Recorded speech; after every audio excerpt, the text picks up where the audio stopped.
Asato ma sadgamaya, tamaso ma jyotirgamaya, mrityurma amritam gamaya. Om Shanti Shanti Shanti. Thank you for having me back on this virtual medium. It's always good to meet the folks at Raleigh, at the Vedanta Center of North Carolina. So the subject that I usually have only one subject, that is non-dual Vedanta, self-inquiry. And Ushaji said, could you speak a little bit about Bhakti? I said, all right. And then the subject became Bhakti and self-inquiry. So two things to put together. But in spiritual life, broadly speaking, it is there are four broad paths, four big insights that there are in spiritual life, which Swami Vivekananda calls the four yogas, which we are familiar with. One big source of misery in spiritual life is the wrong conception that if we are concerned about ourselves, then we will be happy. Often this selfishness, this self-centeredness, this cherishing oneself, this obsession, self-obsession, this is one of the greatest obstacles to happiness. I, me, mine. It seems natural. It seems that, of course, if I want to be happy, if I want to be fulfilled, I should work for my happiness. I should work for my fulfillment. That should make me happy. But as we look back upon our lives, how little we have succeeded in making ourselves happy. I mean, just in one, take a simple thing. How much it might sound funny, how much we have eaten. If you just think the amount of food we had for lunch, and just imagine it in front of yours, set out on the table, and add to that on the same table at the same time what we had for breakfast and what we had for dinner yesterday, and all the food that we ate in the last week. If you set it out there won't be space on the table. And imagine the amount of food, now you have to move out of the house maybe into the lawn. The amount of food that we ate in the last month and last 6 months, in the last 1 year of our lives, it will be mountains of rice and lakes of dal and so how much vegetables and how much and buckets of fruit juices and whatnot. And how much food have we consumed in 20, 30, 40, 50, 60, 70 years of life? If we imagine all of that at once, even the fabled Rakshasas, demons we hear about in mythology, they also won't be able to eat so much as each one of us actually we have eaten. Imagine the enormous amount of resources that has gone into just the physical resources. Then you add to it the clothes that we have worn since babyhood till now, add to it the energy that we have consumed in terms of gas and electricity, the efforts of all others which have gone to making our lives comfortable and viable, from doctors and nurses to teachers, caretakers, electricians, all farmers, all of this resource poured into this one being. At the end of it today, at the end of 40, 50, 60, 70 years of life, what do I have to show for it? How much have I actually given back in comparison to what I have taken? Forget about giving back. How much have I got? Let's take it in absolutely selfish terms. What remains of the satisfaction? What remains of it all right now with me? Pretty little. So though it seems counterintuitive, it's actually selfishness which leads to unhappiness, lack of fulfillment. It doesn't work. Swami Vivekananda puts it this way, that they alone live who live for others. The rest are more dead than alive. They alone live who live for others. The rest are more dead than alive. That sounds counterintuitive because our first instinct is to do something for myself or the people who are my own, and that way I'm sure I'll be happy. The great insight which life teaches us, and if we are intelligent, then we listen to the teachings of spiritual masters in these texts. We learn quickly that unselfishness is more paying. Unselfishness gives more happiness. Altruism, thinking about others, compassion, it gives more happiness than a selfish self-seeking. I have seen, one of the happiest persons I've seen is an old monk I saw many, many years ago. Both of his legs were paralyzed. Both of his hands were, one of his hands was paralyzed, and he was blind in both eyes. And he was in his maybe 70s or 80s. Helplessly lying in the bed year after year. I think a decade or more he lived like that. One of the happiest, jolliest, heartiest men I've ever seen. If you go to him, you have to introduce yourself because he can't see you. He has to say, he'll say, who are you? You have to say, I'm so and so, I've come from this ashram, my name is this, I'm offering pranams to you. He was a disciple of Swami Vijnanananda ji. So this Swami. And then he will cheer you up. Few minutes with him, you feel uplifted. I used to think, how is this person, this luminous being in a broken body, this person is more alive than we are. Often an obsession with my own problems, my little aches and pains, my sicknesses, how people behave to. Sometimes it may not be problems also. It's just a self-obsession. Why did I do like this? Why did I think like that? How can I make myself a little better? I'm improving myself, but I'm just concerned with myself. Over-analyzing, overthinking, that leads to unhappiness. How am I coming across to other people? You see, notice, I. Am I doing enough? Am I doing enough sadhana? Am I good enough? Still I. Don't bother so much about the I.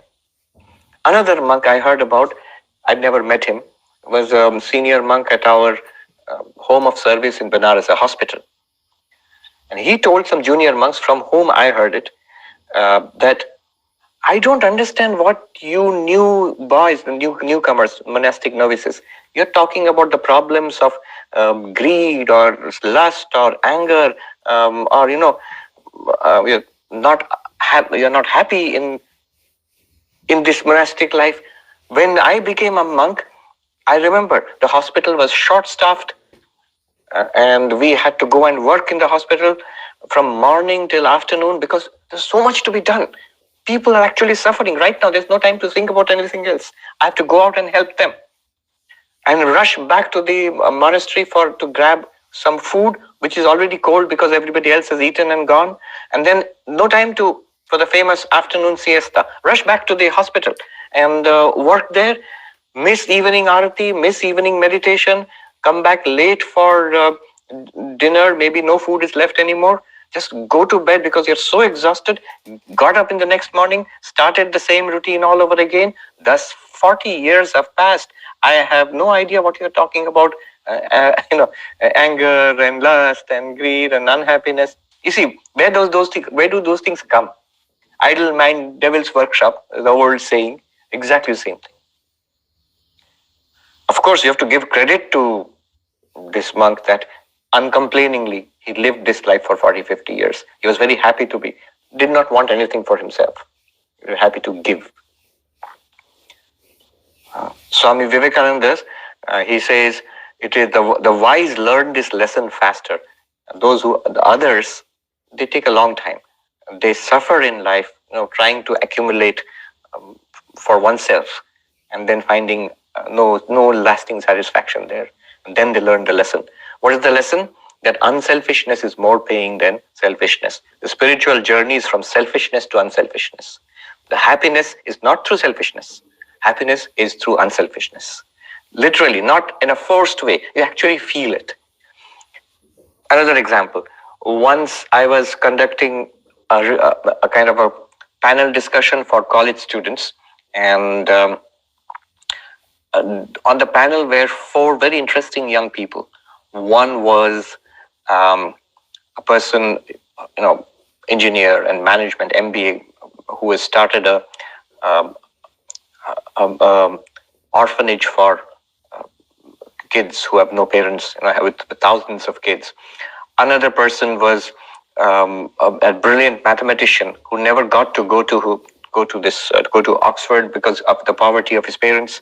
So he dedicated his life to teaching students from poor families and making sure that they get into the top engineering institutes in India, IIT. Some of you may have heard of the Super 30. They've got something in, yeah. So in USA, people don't know, but in India, it's a phenomenon how all these kids from underprivileged families, from poor families, they come and they're given this free education. They get into the most elite institutes, all free of cost, and so this person does that. Another person collects cast of clothes and gives it to those who do not have clothes. Another person was this graduate of India's top management school, IIM Ahmedabad. But what he did was, he had seen a hungry person on the streets of Chennai eating dirt because he was so hungry. And so what he did was, he started a chain of restaurants. Those are still there. They are still very popular there in Chennai. And the whole point was, with the excess of food from those restaurants, he would go around with those vehicles in the streets of Chennai and go and feed people who were homeless, maybe mentally ill, maybe lying by the roadside. He would just feed them. So this is the panel. Now the question is this. The question somebody asked, it's inevitable in such a panel, the students, the young people, they asked, oh, but it's such a great sacrifice. You have given up your Silicon Valley jobs, your management positions, and so on and so forth, and you're serving poor people, needy people. That's so wonderful. That's such a great sacrifice. So I saw my moment, and I asked the panelists, all of them, all these wonderful young people who are doing such great work. I'm going to ask you a question. They are asking that it's such a great sacrifice. Do any of you feel that you've made a sacrifice? And they all said, no. We are far happier in this life than we were in our corporate lives earlier. You see, unselfishness is more paying. Literally, it makes you happier. Modern positive psychology also shows that lasting happiness, the happiness that I get by eating a cookie, it's gone within seconds of eating it. But the happiness I get by giving that cookie to a person who wants it, that happiness stays with me. That person gets the cookie, but I get the happiness. And that's a lasting, deeper sense of satisfaction. So this is one great insight, the journey from selfishness to unselfishness. This is called Karma Yoga. Swami Vivekananda speaks about this, how to transform our actions, our daily actions, into spiritual practice. This is Karma Yoga. So my actions as the service of the Virat, of the universe, of the world around me. Another great insight. We live in a world of distraction. We fill our lives with, especially these days, social media and Facebook and Twitter, and we often blame the young people. They're always on your screens. But I've noticed something. Elderly people, retired people, many of them they take very happily to social media and computers and all. And it's a way of keeping in connection with the family and everything. And they're always on the screens also, as much as the grandchildren. So I think you should scold both your parents and your children also for being too much on the screens. What is this? The idea is that in all these ways, interesting ways, the screen is pulling my attention. In these ways, my happiness increases. But it doesn't. This is the interesting thing. At the end of it all, we feel more disintegrated as persons. If you sit in front of a computer and keep on browsing aimlessly for 1, 2, 3 hours, one way of spending 3 hours, or if you sit with a book which you like and read consistently for 3 hours, notice the inner psychological feeling at the end of the two experiments. In one, you will feel exhausted, unhappy, irritated with yourself, more disintegrated as a person. In the other, you feel enriched, more focused, more together as a person. So a psychologist, Mihai Csikszentmihalyi, has written this book, Flow. It's a classic. His whole discussion is about attention. He said that early on I realized that this is our real resource as human beings, our attention. And we have limited amount of attention to give. And he said, what makes for a high quality life? What improves the quality of life? And he says, it is attention. What we give our minds to and how much of our mind we give to it. I'll repeat that. The quality of our life depends on what we give our mind to. What are we entertaining in our minds? What are we thinking about? And how much of my mind, how much of my attention am I giving there? And he says the happiest state, the richest state of experience was what he calls flow, where there is intense concentration on one subject and you focus on it, on something that is worthwhile to you, and you do it with a wholehearted attention. It could be a game of tennis, it could be writing a book, it could be playing a musical instrument. Those who play musical instruments, they understand this idea of flow. The idea of flow is that when I'm performing very well, but it's almost effortless. Everything is going very well, but effortlessly so. Sometimes it happens. And the performer himself or herself is aware of it. It could be playing a musical instrument, it could be a dance, it could be writing a book or whatever. Any activity you can get flow. But the key idea is attention.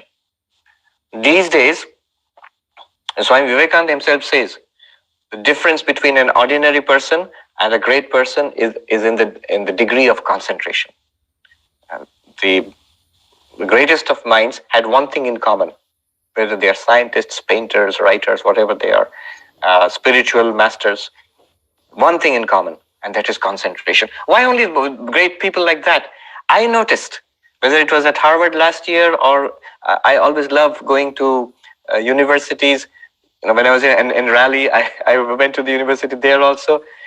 I love going to universities, especially libraries, and watching scholars and students at work. And I've seen the best among them have this one unique quality, which all of them share: focus, attention, intensity of focus. The top scholars I've seen. One eminent physicist, Paul Steinhardt, he was releasing his book, The Second Kind of Impossible, at Harvard University last year. So it was about a new kind of crystal. In the Q&A, I asked him about the importance of focus in success in any field, especially his field in physics. And he said, you just heard me how for 30 years I pursued one research question. To get the answer to my question, he pointed to the wall. He said, to get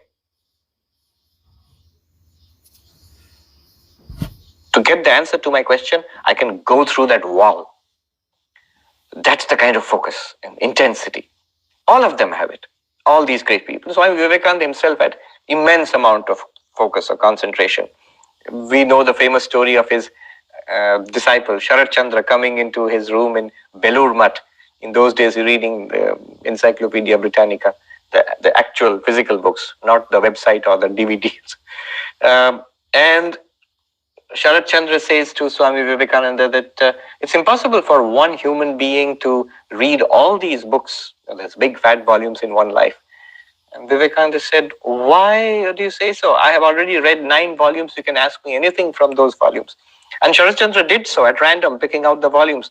And to his amazement, to his utter amazement, Swamiji answered those questions, often down to the last comma and full stop. Sharat Chandra was flabbergasted. How is this possible? And Swamiji said it's possible for everybody with concentration and purity of mind. Recently there was this documentary which has become very popular here, especially among students. It's called The Social Dilemma. I also watched it online. And it talks about how the social media is creating tremendous distraction and ruining our focus. The basic idea is that internet content providers, they realize that it's not enough to provide good content. Everybody is providing content. You have to grab the attention of the customers. They call it the attention economy. You all, maybe many of you know it much better than me. Attention economy is that it's all about money at the end of the day. And if you can get people to come to your website or whatever it is, and then the advertisers will give you money. So you want people to keep coming back to their devices. And they talk about how this Facebook and many others, they are the social media platforms. They're training us unconsciously to keep looking at our devices, to keep using these social media platforms. And it has a devastating effect on focus, a devastating effect on concentration. One psychologist I was reading, he said, suppose you are studying, writing, and your phone just goes ping and you look at the phone, whatever it is, maybe nothing, just look at it once. That break in concentration, that break in focus takes 21 minutes to repair. I mean, that may be an exaggeration, but I'm stunned how many times we do it. No wonder we ruin the quality of our work lives. The psychologist Daniel Goleman, who popularized the term emotional intelligence, he has written a book called Focus. And he said, I wrote this book because I was approached by parents, I was approached by teachers, even those corporate executives who hire young people, and across the entire age range from grade school up to those entering the job market throughout college, they are all reporting a sudden lack of concentration, sudden lack of focus, flickering mind. The insight here is, distracted mind does not give joy. Distracted mind, scattered mind does not give you satisfaction actually. It ruins happiness. And of course ruins productivity and so many other things. It is a concentrated mind which gives you joy. Focus gives you joy, distraction does not give you joy. In spiritual life, the journey is from distraction to focus.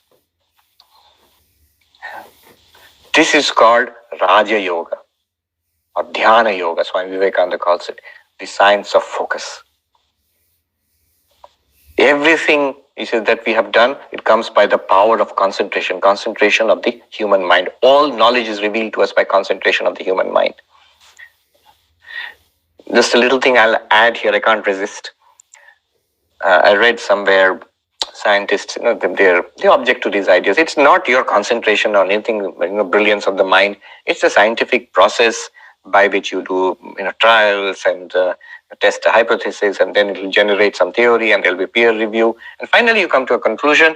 So that's how you get knowledge, not concentration of mind. So okay. And then last year I came across an article about the great scientist von Neumann, great physicist. It says that he was utterly convinced that he could crack any problem, could solve any problem. Any problem would reveal its mysteries, reveal its solution by the sheer power of concentration. Whatever you may say, whatever this scientist may say, the greatest of your tribe, the top scientist of our times in the last 20th century, all of them, whether it's Einstein or Gödel or von Neumann, all of them, they shared that one quality, focus, and a belief in the powers of focus. This is Raja Yoga or Dhyana Yoga. One more great insight. We believe that we get happiness or joy by having desires and fulfilling them. So, pleasure, happiness, joy comes in eating and drinking and maybe entertainment and achievements in life and engagements of various sorts. So 100 desires, 1,000 desires, all directed to the world, and you pursue them and you keep fulfilling them, and that gives you happiness. So this is the idea. Even if we don't say it openly, many people do. Instinctively we get to this idea and we operate according to it. Sort of busyness, right here, for example, in New York, the slogan is the city that never sleeps. I think COVID is making people sleep a little more than usual, but anyway, still, city, we are proud of it. City that never sleeps. What do you do when not sleeping? Either they are working or they are partying. So this engagement, this trying to satisfy 1,000 desires from the world outside, will it give me happiness? It doesn't. This is a great, great insight that desire for things of the world will not give me happiness. I always say that I lived in some interesting places. When I first came to the United States, I was posted to Hollywood. And then I was posted to New York. And last year I was in Boston. Now you see, if you look at the nature of these places, the character of these places, what is success? What is happiness in Hollywood? It's if you make it in the film industry. You're somebody in the film industry. You're somebody in the entertainment industry. So name and fame and glamour. You are successful, you are happy, hopefully, if you're glamorous. Doesn't work. What's the nature of success? How is it defined here, right? Not far away from here is Wall Street and all. It's not glamour, or it's good if your name of if you're famous or whatever. But the question here will be: are you rich? Do you have did you make it? Are you a millionaire or a billionaire? So money is the measure of success here. But then I saw in Boston last year, it's not being glamorous. It's not money. It's are you the head of the department? Do you have how much have you published? And the superstars are the Nobel Prize winners. So learning, money, glamour. What makes you happy? Or if you go to Washington D.C., there the whole makeup is power. How close are you to the seat of power? What makes you happy? I'll share something I heard from a sadhu. In Hindi, I'll translate it. He said, "Kaun bachayega? Seth ji bachayenge? Pandit bachayega?" And one more thing he said, "Raja bachayenge?" So he says, who is going to save you? Will the Seth ji means the rich person? Will money save you? Save you means give you fulfillment and save you from sorrow and suffering. Will money save you? Will the scholar save you? It's almost like so many years ago he's talking about Hollywood and Boston and New York. Will scholarship save you? Will it give you fulfillment and happiness? Will the king save you? Power, being close to the center of power, being a friend of the king, being invited to the White House, will that save you? And the answer the monk himself gives, कोई नहीं बचाएगा, बचाती सिर्फ ये वेदांत विद्या है. None of them save. What saves is this knowledge of Vedanta. What saves is spirituality. And so how do you know? Notice, the only ones in our civilization, whatever civilization, East or West, ancient, medieval or modern, the only ones who have ever been genuinely happy, recorded to be genuinely happy, that it works without any failure, guaranteed to give you satisfaction, is spiritual life. It is the saints whom we see in every religion, the mystics and the saints, who have achieved genuine peace and satisfaction. Nobody else. Nobody else.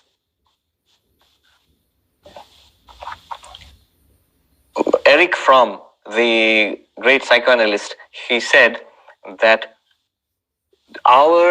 we don't have happiness. Our modern civilization is based on building up tension and releasing it. The whole advertising industry, entertainment industry, the way we are primed, taught by parents and teachers, is to build up attention and expectancy through, and then you release it, maybe by getting a gadget, or maybe by eating this food, maybe by getting a nice job, getting into an Ivy League college, whatever it is. Pressure is built up within. I want this. This is great. It's going to give me happiness. And then I release it when I get the opportunity, when I try to satisfy it. And then again build up pressure, tension, and release that tension. This is not happiness. The path of Bhakti says, all the desires which run to the world, you collect them and convert them into devotion. The path from desire to devotion is the path to happiness. Our common understanding is satisfaction of worldly desires is happiness. No. Converting those desires, channelizing those desires, making them flow towards God in whatever form you believe in, whatever is your practice. The love of God, which is devotion, that gives happiness. And one monk said, do you want happiness right now? Deep happiness, genuine happiness, lasting happiness? Who would not want it? Yes. Fall in love with God. Bhakti. So this is called Bhakti Yoga. And then finally, the greatest mystery of all, who am I? This whole idea that I am this little being, born with this little creature of flesh and blood, the baby and the young person, the middle-aged person and the old person and then death. This is who I am. This is the root of misery. Why? Because first of all, it is false. Second, it's subject to change and decay and death. You cannot be happy here. One Buddhist monk I was reading, a Tibetan monk, he said when he first came to England, he saw an advertisement for an insurance company. So it was a very cleverly designed, almost diabolical advertisement. It shows a young girl and rapidly aging. It shows the face of the girl from childhood, teenage, young, middle-aged, old, then stops there. And the advertisement says that you should insure yourself for requirements in the future. And then he says, I noticed that it scares you. This is within a short 1 minute, if it shows what's going to happen to me, it scares me. I know it's going to happen. And then he says it's also very clever. It does not go any further. Old age, then death. It should show that also. No. It just wants to scare you enough to make you pay for the insurance, not to show you that it is hopeless. Death is inevitable, no matter what insurance is there or not. But that the advertisement will not show you. Then the whole thing is gone. So, there is no hope for any permanent satisfaction as long we are identified with the body-mind, this little creature of flesh and blood. And Vedanta assures us that we are not this. We are making a huge mistake. Right here, there's a body, but that's not the final truth about ourselves. There's the person, the mind. That's not the final truth about ourselves. Final truth about ourselves is that we are this infinite being awareness. Satyam, Jnanam, Anantam, Brahma. Existence, consciousness, infinity is Brahman, or infinite existence, consciousness is Brahman. And that's what we are. Sorry. And we have to realize this. If you realize that, you realize that your nature is infinite. You cannot actually die. The body dies. You cannot actually age. The body ages. You cannot actually get disease or COVID. The body can get it, no doubt about it. But you are not the body. Even the mind, the little ups and downs of the mind, the anxieties, the depression, the unhappiness in the mind, the restlessness in the mind, that is the mind's problem. It's not your problem. I mean, clearly it shows you that you are not that. And then it goes further and shows you that this infinite being which you are is the one being in all beings. If it's infinite, it must be everywhere, in and through everybody. So Swami Vivekananda put it very well, that he says, my mission in life can be put in a few words. It is to preach unto mankind their inner divinity and how to make it manifest in every movement of life. So this inner divinity is that the Atman, the self within, and the oneness of existence. So this self within is also the reality of everything. All things that we see are united in you. You are in all beings and all beings are in you. So there is no difference, no duality. This is the path of knowledge. Jnana Yoga. So basically the spiritual journey, putting it together. I think I'm speaking of so many different things, but putting it together, spiritual journey is the journey from selfishness to unselfishness. Karma Yoga is a journey from distraction to concentration or focus. Raja Yoga. It's the journey from desire to devotion. Bhakti Yoga. It's a journey from self-ignorance to self-knowledge. Jnana Yoga. Let me speak a little bit about self-knowledge and a little bit about Bhakti Yoga. Jnana Yoga and Bhakti Yoga, and then I'll stop and we'll discuss it. These are the two broad paths. I know we just mentioned four, but the two real broad paths in spiritual life are devotion and knowledge, Jnana and Bhakti. By the way, in case I forget later to mention it later, which one should we do on these four? Swami Vivekananda was very clear. Do all four. Meditate. Be altruistic and unselfish. Be utterly devoted to God. Let your love flow to God only, to the divine only, to the real, not to the unreal.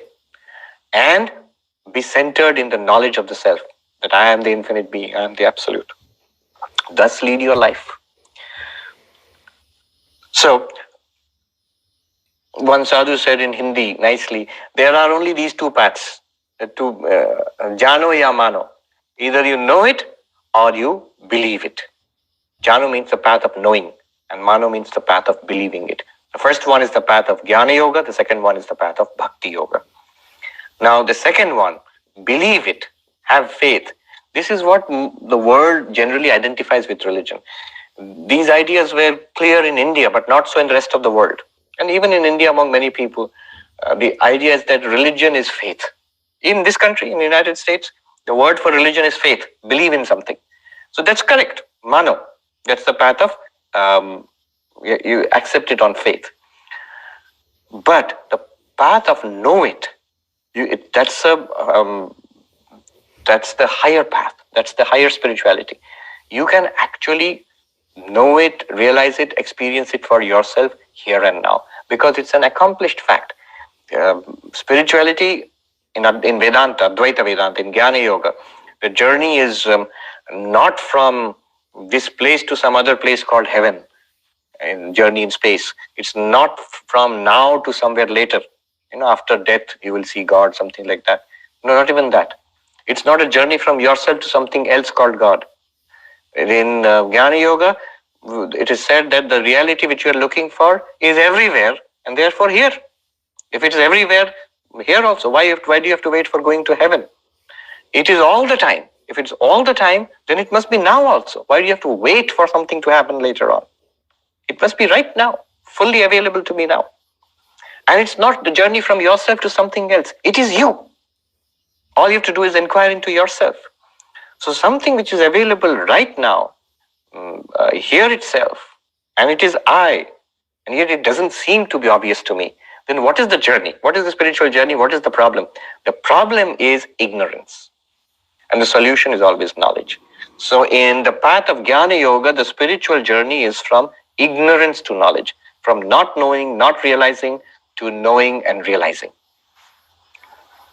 Well, that sounds nice. How do you do it? Always the path for knowledge is always inquiry. Even in this, our day-to-day worldly affairs, you want to know something, you must inquire into it. Here also, in the path of self-realization, it is inquiry. Only the inquiry is not so much an intellectual inquiry. There must be an intellectual inquiry, but ultimately it must be an intuitive jump, a grasp. It works like this. The masters teach you from the Advaitic text, from the Upanishads, from the Bhagavad Gita, and a wide range of Advaitic texts, from Aparoksha Anubhuti, Viveka Chudamani, Drigdrishya Viveka, Panchadashi. There's endless literature on it. But their combined message, their one message is the same message. Tat Tvamasi, that thou art. You are that reality. Aham Brahmasmi, I am that reality. They are called the Mahavakyas, the great sayings. So first, we hear these teachings. We study Vedanta. This is called Shravana. At the end of Shravana, we have a clarity about what we wanted to know. Now we know the teachings. But now we have many questions. We know the teachings, but you have many questions. I don't get it. Earlier, I didn't even know what it was all about. Now I know what it's all about. I can tell you the text, and if you were a traditional student, you would be able to recite it. But I have doubts. I don't get it. So the second part of the process is mananam, which is inquiry based on argument, question and answer.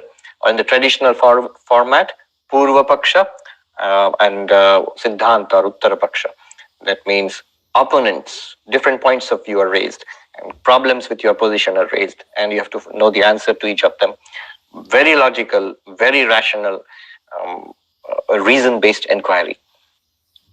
When have you completed that second stage of mananam? When you can clearly say, at least to yourself, you can say, that I'm convinced. First stage, I know the teachings, but I have many doubts. Second stage, I know the teachings and now I'm convinced, I'm sold. I get it. Then what remains? What remains is, I get it, but it still seems kind of intellectual. My life has not changed. I still feel that I'm the same person. You promised I'll get joy and peace and overcome suffering. That's the goal of Vedanta. That doesn't seem to have happened. I'm still reacting in the same way when problems come. Somebody behaves badly with me sometimes, or I get upset. I get a cough or a cold and I think, oh my God, is it COVID? I'm still reacting as a body. I'm still reacting as a person. So to make the knowledge which you have gained, and you're convinced about it now, to make it a living reality, meditation, Vedantic meditation, there are many techniques of meditation which are given to assimilate that knowledge. Swami Vivekananda says, till it tingles with every drop of your blood, it becomes a living reality. Just as we right now feel whether we are living, we are human beings, this body, we will feel very clearly that we are awareness in which a body-mind appears, in which the whole universe appears. And it's very direct, this experience, indubitable. So that happens. I mean, that is called Nididhyasana, Vedantic meditation. To give some technical words here, same meaning, but the words are just fancy. So there are these three kinds of problems. One is called Pramanagata Asambhavana, Prameyagata Asambhavana, and Viparita Bhavana. Three problems. What is this Shravana, Manana, Nididhyasana? Hearing, reasoning, meditating. What are they solving? What are they addressing? First is Pramanagata Asambhavana, the doubt regarding the teaching itself. What are these texts trying to tell me? And this question, the question about the pramana means source of knowledge. What is your source of knowledge? Upanishads. And also all the texts associated with the Upanishads, the Bhagavad Gita and everything else. What are they trying to tell me? What is it all about? So this is a question about the means of knowledge. What is this telling me? Once you know that, and that you solve it by Shravana, by hearing the teaching, studying Vedanta. That will answer that question. The next problem is Prameyagata Sambhavana. Prameya means the thing to be known. What is the thing to be known? That I am that infinite being. I am Brahman. It seems impossible. I am this body. I am this limited creature. That seems clear to me. How am I? Is there at all this unlimited existence, consciousness, bliss? And how am I that reality? These are the questions, and a variety of associated questions. That is solved by the second stage, Mananam. The third one remains Viparita Bhavana, contrary tendencies. After knowing everything, understanding everything, I still find myself behaving like a body mind, like that old limited person. How do I overcome that and become a Jivan Mukta, enlightened while living? Right here in this body and mind, I know that I am not this. And I live in fulfillment, happiness, able to face the challenges of life with strength. So that is overcome by Nididhyasana, Vedantic meditation. Anyway, so far so good. Now, that's great. How long does it take? Technically, in the best case, it should be effortless and immediate. No time at all, no effort at all. But that rarely happens. So we keep at it. We keep studying, thinking about it, putting in effort, hard work. Only thing is, it doesn't seem to be happening. We have been coming to Vedanta Society 20, 30, 40, 50 years, and all this we have heard. Swami, we have heard this Shravan, Manan, Nididhyasana before you were born also. So some of you are so senior. You have heard this all your lives. Why is it not working? The reason is that the entry conditions to Advaita Vedanta are very high. They say even before you enter into this, a certain preparation of the mind is required. What preparation? They ask for Viveka, a clear discernment that there is an ultimate reality and this world is an evanescent, passing show of shadows. Vairagya, a dispassion for this world. You may be engaged in it, but that is no longer your purpose in life. Your purpose in life is now to become enlightened. Then a set of 6 disciplines. Shama, quietude of the mind. Dhamma, control over one's sense organs. Titiksha, a spiritual toughness, to come what may. problems of the body, problems created by others, COVID problem, whatever problem, financial problem, I will persist in my quest for enlightenment unshaken. That kind of toughness. Then uparati, a gradual disengagement with too much, the New York lifestyle. Pull back from that. You cannot be spiritual and at the same time, be partying every weekend. Work all week long and party every hard through the weekend and then again work. No, that will not work for spiritual life. You must step back a little bit at least. And then finally, mumukshu. So uparati, samadhana. Samadhana means focus. Focus on Vedanta. And then shraddha, a faith in the teachings of the Guru and the texts that there is something to this. If I persist, I will realize, I will become enlightened. And the final quality they want is an intense desire to be free of the limitations of worldly bondage, of suffering. People are not even convinced that we are suffering, let alone they have an intense desire to be free of worldly bondage. Mumukshutvam, intense desire to be free. Now you can see it's a tall order, difficult. And if you don't fulfill that, one teacher told me, suppose you don't have this sadhan chatushta, the fourfold preliminary qualifications. If I do not have it, and I come to Vedanta, I will end up by saying I learned a clever philosophy, but what of it? If I have those qualifications to a pretty high order, and I come to the same teachings, it will lead to enlightenment. So the way the shoe pinches is not in the teachings, not in the text or that poor teacher, but it's actually in our preparations. Preparatory, our capacity for absorbing these teachings. Of course, over time we get it. It's slowly that maturity comes, but it's a long, long process. Very far from the promised instantaneous liberation. Immediately you will realize you're Brahman and you're free, finished. That sounds so attractive. Not happening. There comes bhakti. One sadhu said, "Rota hua jnani kisko pasand hai?" Who likes a weeping jnani? What he means by weeping jnani is this. I realize I am convinced I am Brahman, pure consciousness, infinite awareness. Why are you getting so upset then? Well, being upset is in the mind. So this is the result of half digested Vedanta.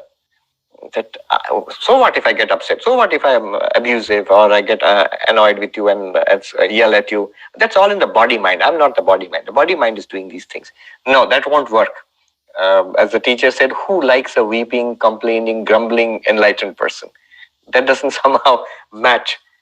The problem is our tendencies are at the level of the heart, at the level of emotions, conditioned at that level. And Vedanta often goes straight to the head in two ways, more than one. It goes to our understanding and we get an intellectual idea of what it is saying. But it does not transform the person. And that's why this, and all of course, all at the beginning stages, initial stages. And that's why Vedanta masters actually tell us, if you're going to follow, for beginners, if you're going to follow the path of Jnana Yoga, Advaita Vedanta, Bhakti is a very great help. Devotion to God in some form is a very, very great help. Even for getting the Advaitic, the Vedantic knowledge. So isn't there any qualification required for bhakti? Yes, but the idea in bhakti is come in first. And whatever you require will be added. God will give you those qualifications. Now the difference is this. At Harvard, I noticed getting in there is very difficult. I mean, I had no problem because I was like a fellowship student, but the undergrads who are studying there, that have very high, SAT scores and their applications have to be perfect. It's a tremendously difficult job. Very difficult. So you need these high entry conditions up there. But there is another category of students. They're called legacy students. So maybe your dad was as a Harvard alumni, or maybe you are come from a very rich family and you give big donations to Harvard. It's quite open there. They are. It's not something shady or anything. Or you come from, and they are children of big international leaders. The Chinese premier's daughter studied there at Harvard, and prime ministers, presidents, their children. So they are like legacy students who come in through a different process. The standards are not the same for them. You can get into Harvard that way also. But you have to have a powerful dad or mom. Now, bhakti we makes us legacy students. God is my dad. The Holy Mother, I am the child of Holy Mother. So I have a right to get into the Ivy League of spirituality. And you are welcomed in. What about all that Viveka, Vairagya, the fourfold qualifications? Not necessary. Waived for you.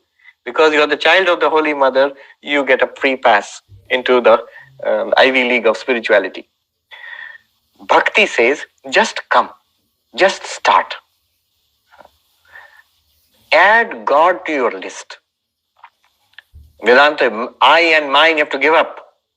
Very difficult.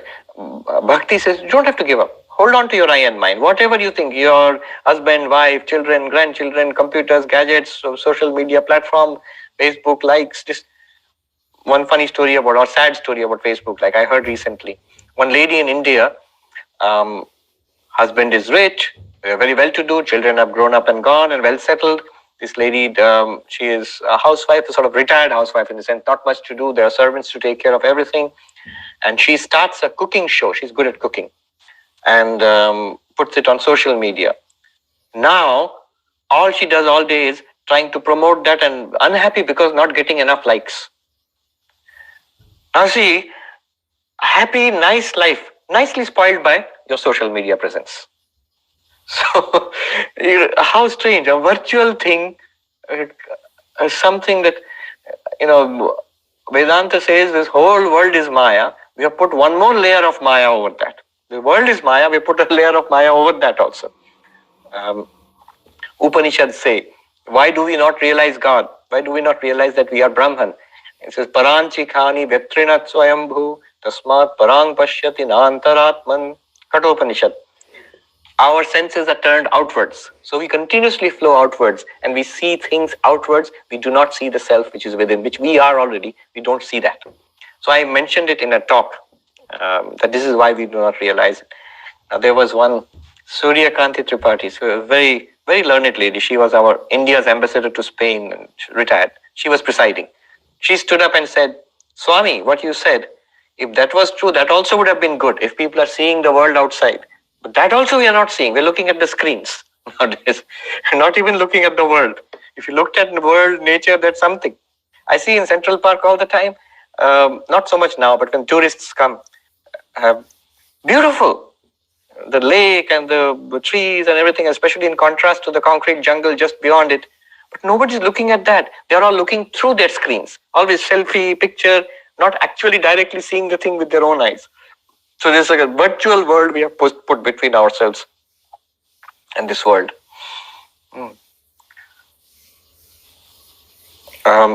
So all of this you maintain, and Bhakti says you add God to it.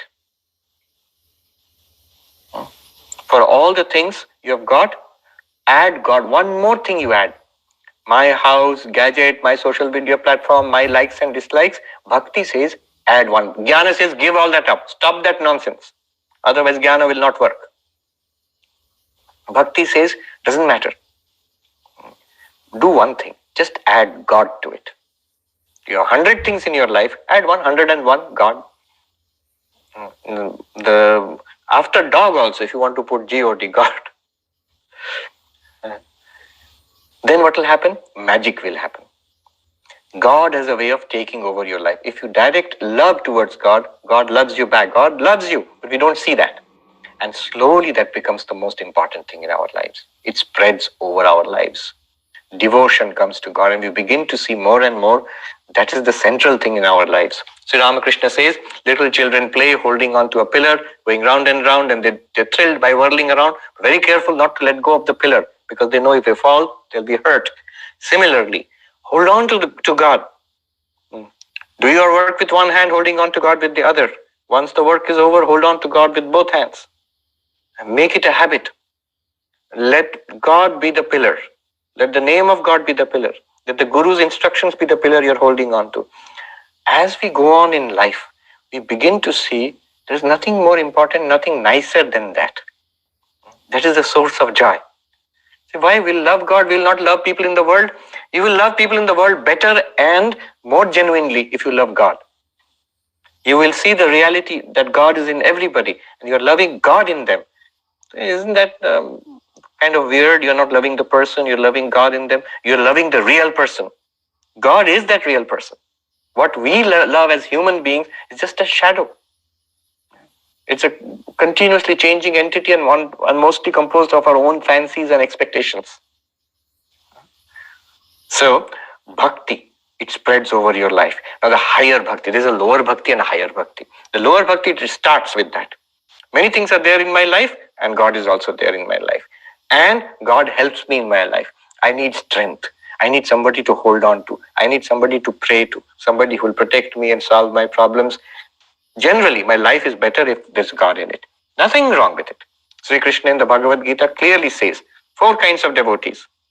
Artharti, then this Artha, Jigyasu, Jnanicha. Those who want something in life, those who are in distress, in sorrow or fear, and those who are seeking knowledge, they are all my devotees. They are all my devotees. And ultimately, those who are enlightened, they too are my devotees. So all of them are devotees. And he says there's nothing wrong in asking God for things of the world, but quickly move on from there into the higher bhakti. Because asking God for things in the world, Sri Ramakrishna says, going to meet an emperor, and then you ask for potatoes and brinjals from the emperor. The emperor can give you anything, lasting peace and satisfaction. So ask God for higher things. How does one go from the lower bhakti to the higher bhakti? Make up your mind that I am a bhakta, a lover of God, a child of God. That is my identity. Not mother, father, grandmother, grandfather, boss, employee, all the worldly identities, keep them aside. Just like you take off your shoes when you enter the shrine, take off of the worldly identities, put it outside. When you enter go to God only as yourself. You will see the magic. Genuine devotion will come to God. When you throw off the layer, the virtual layer of the world, that skin of the world, you throw it off, leave it outside. And go to God. And then you will see God will take over your life. That is this deep, lasting bhakti that comes.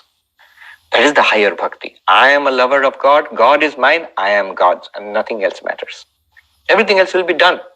I live my life. You'll see your life will be blessed. You will be a blessing to others. And your life will be full of happiness. That advice, do you want to be happy, lastingly, deeply satisfying now? Yes. Then fall in love with God. This is what was meant. The higher bhakti, higher spiritual, the real bhakti. Not the initial entry level bhakti. So I'll end with one sadhu who put it so beautifully. What is the result of this bhakti? Hindi, and I'll translate. He says, Yelo bhakti ki mahima. This is the glory of bhakti. Bin sadhan ke siddhi. Bin gyan ke amrit. Bin bhog ke sukh. See, bhoga means I try to enjoy things in the world, desires. I'll fulfill them. Then I'll get happiness. Without that, you get a lot of happiness in bhakti itself. Vedanta tells you, only when you get the ultimate realization by Shravana, Manana, Nididhyasana, I am Brahman, such an intuitive knowledge will arise, a real breakthrough. That's the actual breakthrough which happens. When that arises, you are a jnani. Then you're called Amrita, you become immortal by realizing your nature. Here he says, without that also, you are immortal. It means you don't have to go through that process. You will get jnana. Remember, it does not mean that the bhakta is an ajnani. It does not mean the person who is a devotee, they are ignorant. Not at all. Mirabai, was she an ajnani? Of course not. So you will get the jnana much more easily. Remember, legacy student. You don't have to work so hard. And he says, bin sadhan ke siddhi. Without all the hard work which the poor jnani has to put in, so much studying and lectures and notes and reasoning and argumentation, and then followed by meditation, in this sweet devotional path, lost in the love of God, you will get perfection. Bin sadhan ke siddhi, bin gyan ke amrit, bin bhoga ke sukh. The bhoga means, as I said, by trying to enjoy the things of the world, we think we'll be happy. Like Eric Fromm said, build up tension and release it. That is what's happening here. No, without that, lasting happiness. Okay, I think I'm done. So if you have questions, okay. Question is, we understand Brahman is there in all, but how to implement in real life and experience it? But first experience it. Experience it means first realize it's there.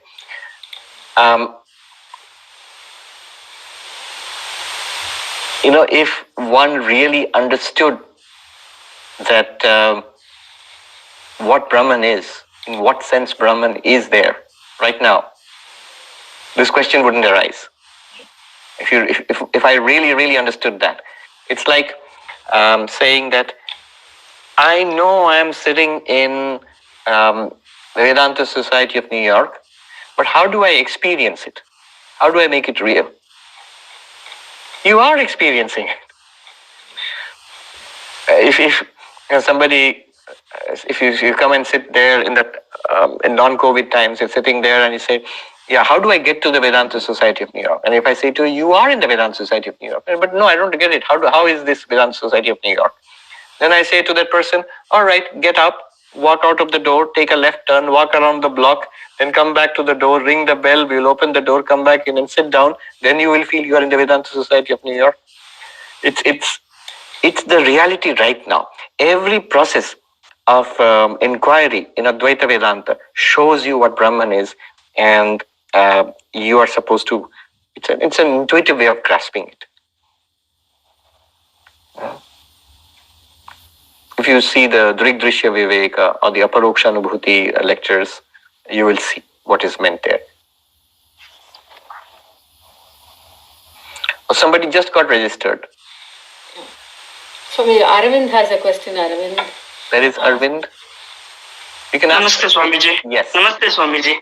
Yes.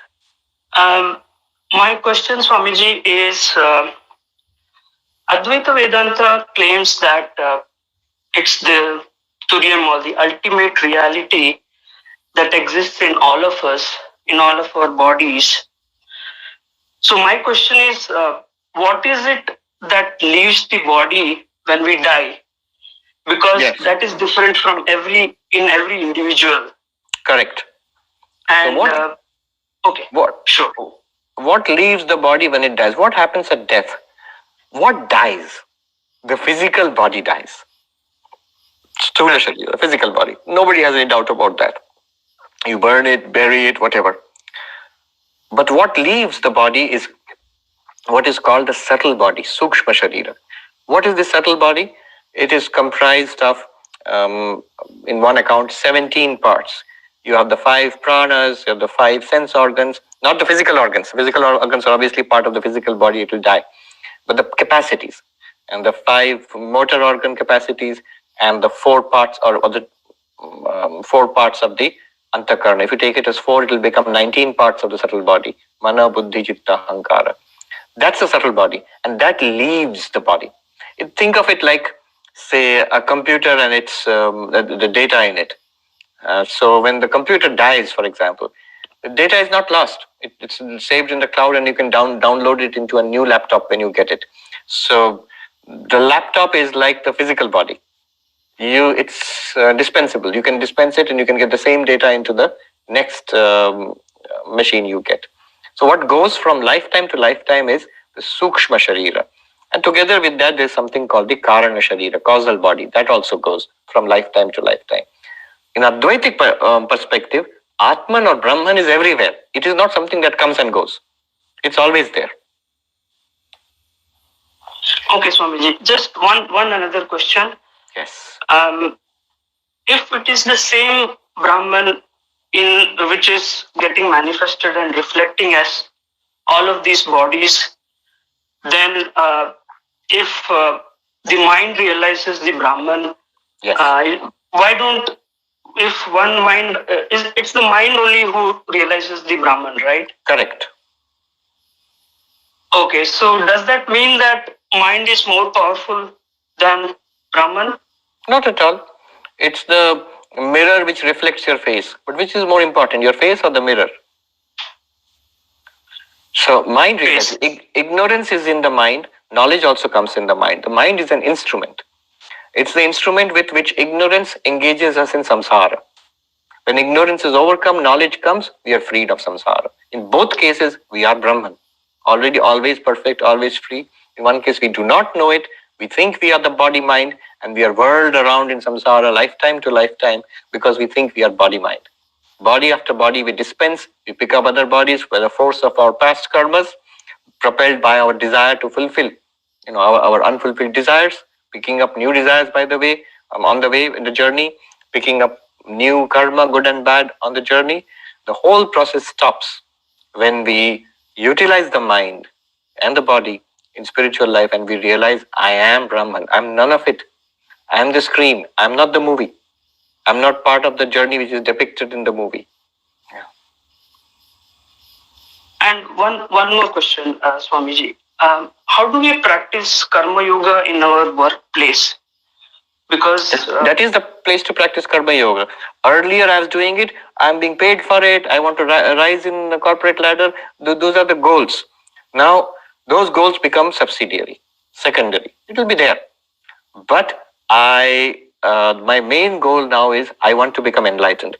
Can I use my office work as a spiritual practice? Why not?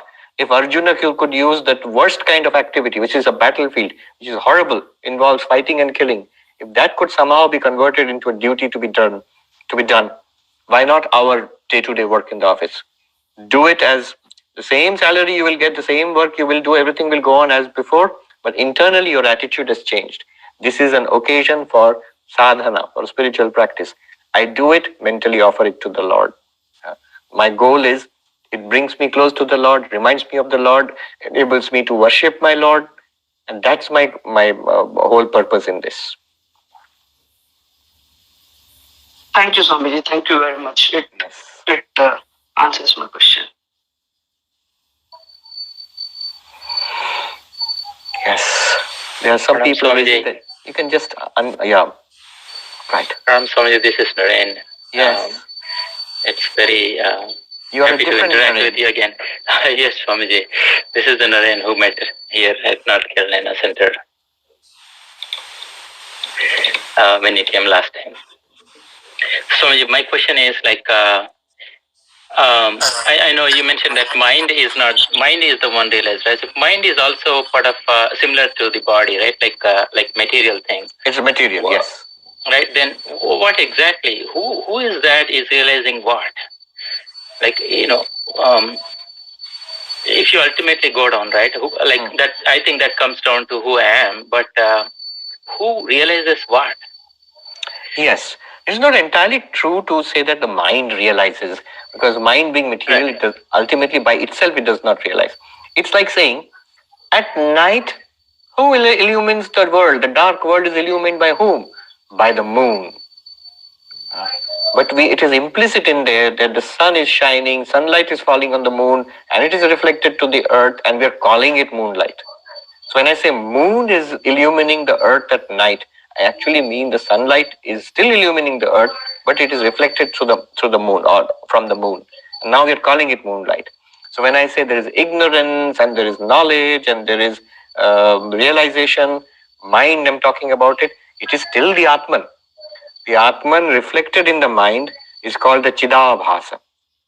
So in the Chidabhasa means reflected consciousness. And this is not speculative. The consciousness that we feel, all of us, we feel aware. If you think a thought, A, B, C, D, or 1, 2, 3, 4. You see, there are two aspects to it. One is the thought itself, A, B, C, D, 1, 2, 3, 4. And one is the awareness. Awareness and the thought are different. How? If you think 3, 4 different thoughts, the thoughts come and go. But the awareness is the same in each of them. It is something you are aware of. That awareness is not Atman. It is not pure consciousness. It is the reflected consciousness in the mind. It is technically called Chidabhasa. Now, the Jiva, the sentient being, which we are right now, is the ultimate reality, Atman, Brahman, pure consciousness, whatever you call it. That reflected in the mind as reflected consciousness. So Atman, Chidabhasa and mind, all three together are called Jiva, sentient being. This is the one who is in samsara. This is the one who is in ignorance. This is the one who gets liberated. What happens? The ignorant person thinks, I am the mind and Chidabhasa. And the enlightened person knows, I am the Atman. There are three things involved here. Atman, mind, and reflected consciousness, the Chidabhasa. It's just imagine yourself as face, mirror, reflected face. Face is like the Atman, mirror is like the mind, and reflected face is like the Chidabhasa, reflected consciousness.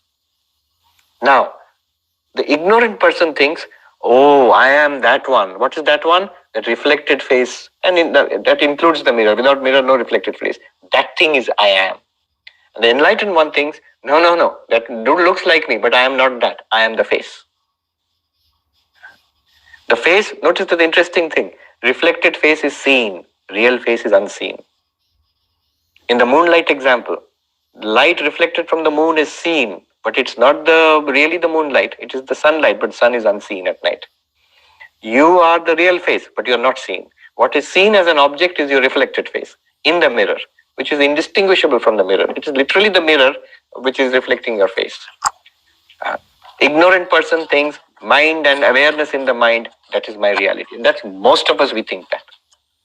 Enlightened person is aware of something further beyond that. My real nature is apart from the mind and consciousness shining in the mind. Mind and Chidabhasa. Separation. This separation, it is done in Viveka, not physically. You cannot separate physically. It's right there now. It's just done in understanding. When you want to know that I am the real face, do you throw away the mirror or smash the mirror? No, not at all. Let the mirror remain. Let it reflect your real face. It doesn't matter. But you know you are the face. At no time are you deluded that I am that face. Similarly, even when the mind is there, reflected consciousness is there, all activities are going on. The enlightened one knows I am the witness of all of this. This is Sankhyan realization, not yet Advaita. Because mind is there, world is there, body is there, reflected consciousness, all of those are still there. This is called the separation of Prakriti and Purusha. One more further step has to be done, where you realize all of Prakriti, world, body, mind, mirror, reflected mind, all of them are nothing apart from you, the pure consciousness. Then only Advaita will be there. That's the second step. Swamiji, this is Samrat from Raleigh. I met you when you came here last time. Yes. I don't have a question, but just wanted to thank you for the great summary of all the paths within 50 minutes. I have never had such a great summarization of all the paths in 50 minutes time. And I really thank you for that. You got the prototype. Tomorrow you will see the next version in action at Princeton. Okay. Thank you. Anand. Yeah. So Swamiji, thank you very much for the talk. It's very nice. I have a question about the path of Karma Yoga. So if you practice unselfish actions. Where is Anand? I can't see Anand. At the very top, I guess. Or can you wave your hand or something? Yeah.